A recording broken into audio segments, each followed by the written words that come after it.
জলবায়ু পরিবর্তনের বিরূপ প্রভাব মোকাবেলা, পরিবেশ সংরক্ষণ এবং কার্বন শোষণ বৃদ্ধির লক্ষ্যে বাগেরহাটের উপকূলীয় অঞ্চলে শুরু হয়েছে বৃহৎ পরিসরের বৃক্ষরোপণ কর্মসূচি। অপরাজেয় দেশ প্রকল্পের আওতায় মোট 25,000 ফলদ, বনজ, ঔষধি গাছ রোপণ করা হবে। এরই অংশ হিসাবে গতকাল বৃহস্পতিবার রামপাল উপজেলার গুনাই ব্রিজ সংলগ্ন এলাকায় বৃক্ষরোপণ কর্মসূচির উদ্বোধন করা হয়। অনুষ্ঠানে প্রধান অতিথি ছিলেন রামপাল উপজেলা নির্বাহী কর্মকর্তা মেজ তামান্না ফেরদাউসী।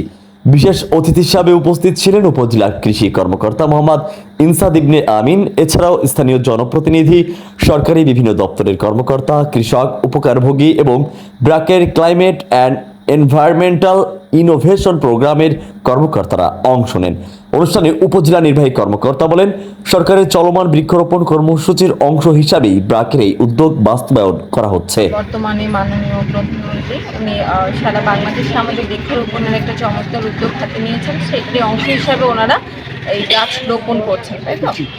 তো এইটা ওনারা প্রত্যেক পরিবারে 10টা সর্বনিম্ন এবং সর্বোচ্চ 40টা। তো এইটা দেওয়ার মাধ্যমে, যেহেতু এটা আমাদের উপকূলীয়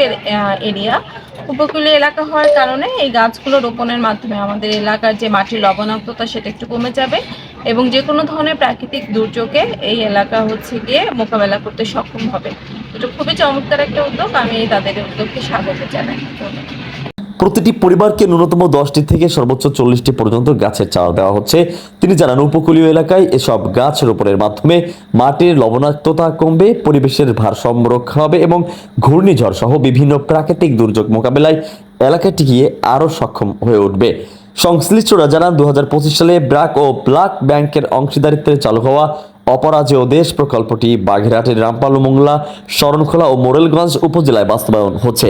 সুপেয় পানির প্রাপ্যতা নিশ্চিত করা, জলবায়ু সহনশীল কৃষি সম্প্রসারণ এবং পরিবেশগত টেকসইতা বৃদ্ধির মাধ্যমে বর্তমান প্রায় 46,000 প্রান্তিক মানুষের জীবন মান উন্নয়নের কাজ করছে এই প্রকল্পটি।